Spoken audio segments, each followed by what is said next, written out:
두 번째는 말을 지배해야 된다는 것입니다.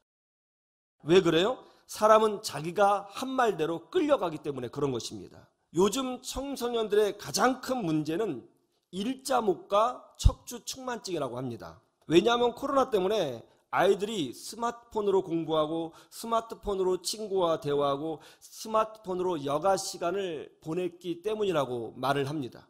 앉아서 계속 스마트폰을 보니까 일자목이 되고 허리가 휘어지게 되었다는 거예요. 그래서 척추 측만증이 심한 아이들은 병원에 가서 척추를 똑바로 세우는 수술을 받게 되는데요. 놀라운 게 뭔지 아세요? 척추 측만증 수술을 받은 아이들은 거의 상당수가 재발한다는 거예요. 왜 재발해요? 삶의 습관이 바뀌지 않았기 때문에. 잘못된 습관이 인생을 병들게 합니다. 말도 마찬가지예요. 사람은요, 말을 습관적으로 해요. 가만히 보세요. 어떤 집사님, 어떤 권사님 가만히 보세요. 늘 했던 말만 해요.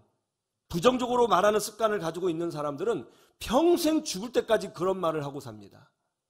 그래서 부부가 이혼할 때 뭐라고 그래요? 이제 그만해요. 맨날 그런 소리만 하고 평생 그 소리만 들었어. 그런 거 많이 하죠? 근데 놀라운 것은 그걸 또 자녀들이 따라해요. 지 애비하고 똑같아. 그러죠? 무엇인가를 보고 나쁜 것만 찾아 말하는 사람들이 있어요. 안 되는 것만 말하는 사람들이 있어요. 불길한 것만 말하는 사람들이 있어요. 그 사람은요 항상 그렇게 말해요. 환경이 바뀌어도, 나라가 바뀌어도, 장소가 바뀌어도 항상 그래요. 놀라운 것이 뭐죠? 놀라운 것은 그 사람은 자기가 한 말 그대로 인생을 살아가요. 그러므로 말의 습관을 지배해야 되는 것입니다. 습관대로, 나오는 대로, 느끼는 대로, 생각나는 대로 말해서는 안 되는 거예요. 우리 믿음의 사람은 우리의 혀를 다스릴 수 있어야 되는 것입니다. 그럼 어떻게 말을 해야 될까요? 이렇게 말하면 돼요. 의도적으로 말하면 돼요. 느끼는 대로 말하지 말고요. 의도적으로 말해야 돼요. 의도적으로 긍정적으로 말하고, 의도적으로 희망을 말하고, 의도적으로 가능성을 찾아 말해보고, 의도적으로 하나님의 은혜를 선포하는 거예요. 출애굽기, 민수기, 신명기, 여호수아서를 보면 여호수아에 하는 말들이 많이 나오거든요. 여러분 집에 가셔서 여호수아가 했던 말들에 줄을 쳐서 한번 그걸 쫙 모아보세요. 여호수아가 한 말들을 모아보면요, 안 된다고 하는 말, 할 수 없다고 하는 말, 남들에 대한 부정적인 말, 불신앙이 있는 말 한마디도 찾을 수 없을걸요? 수많은 말들이 기록되어 있는데 여호수아는 그런 말을 한마디도 하지 않아요. 굉장히 의도적으로 말을 합니다. 어떻게 해요? 하나님의 능력을 선포합니다. 할 수 있다고 이야기를 합니다. 하나님이 우리와 함께 하시니 이길 수 있다고 이야기합니다. 의도적인 말이에요. 믿음의 선포인 것이죠. 여호수아의 삶이 그렇게 되었죠. 그러므로 우리는 할 수 있다, 해보자, 하면 된다, 이런 마음을 가지고 도전하고 믿음으로 살아야 되는 줄로 믿습니다. 말을 지배하는 사람이 되셔서 축복을 기다리고 있는 사람이 아니라, 행복을 기다리고 있는 사람이 아니라, 인생의 변화를 기다리고 있는 사람이 아니라, 승리를 그냥 기다리고 있는 사람이 아니라 만들어 가시는 주의 백성들이 되시기를 주님의 이름으로 축원합니다. 세 번째, 무기력증을 지배해야 된다는 거예요. 왜 그래요? 마귀가 우리를 무너뜨릴 때 무기력증을 사용하기 때문에 그런 거예요. 적들이 바닷가에 모래와 같이 모였어요. 이것처럼 사람을 무기력하게 하는 것이 또 어디 있겠습니까? 우리의 숫자는 훨씬 더 작아요. 전쟁하면 게임이 되지 않습니다. 무기력해지죠. 마귀가 그런 걸 원하는 거예요. 그러나 여호수아가 어떻게 했어요? 그거에 지배당하지 않았습니다. 눈에 보이는 것에 지배당하지 않았습니다. 적극적으로 나섰어요. 습격했어요. 승리했습니다. 경남 거창에 박종섭 어르신이 계신데요. 올해 연세가 82세입니다. 그런데 이분이요, 작년에 2022년도에 계명대에서 박사학위를 받았습니다. 82세의 나이에.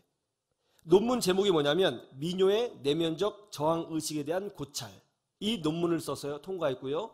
우리나라 최고령 박사학위를 받게 되었습니다.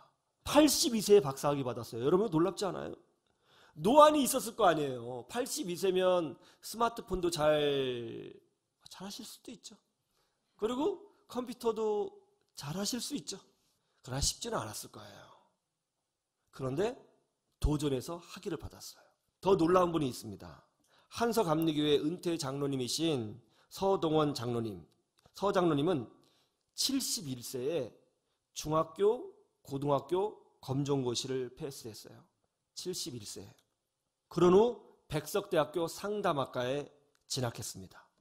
그리고 75세 나이에 대학을 졸업했어요. 그리고 바로 석박사 과정에 지원했습니다.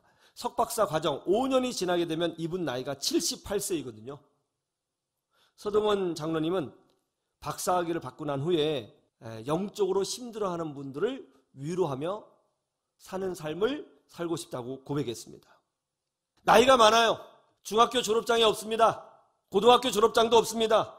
얼마나 무기력했겠어요. 그러나 그것을 지배하고 몸을 움직였고 마음을 움직였어요. 그러자 기적을 만들어 내었다는 것입니다. 94세 할아버지가 박사학위를 받은 경우도 있어요. 몇 살이요? 94세. 이런 말씀 들으면 목사님 제가 그때까지 살 수 있을까요? 하시는 분도 계실 거예요. 근데 94세에 박사학위를 받으신 분이 있어요.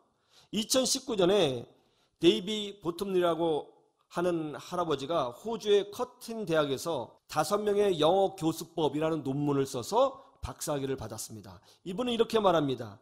제 연구가 학교 수업에 적용되어 도움이 되기를 바랍니다. 94세예요. 무기력할 수밖에 없는 나이잖아요. 그러나 몸을 움직이고 도전하니까 되더라는 것입니다.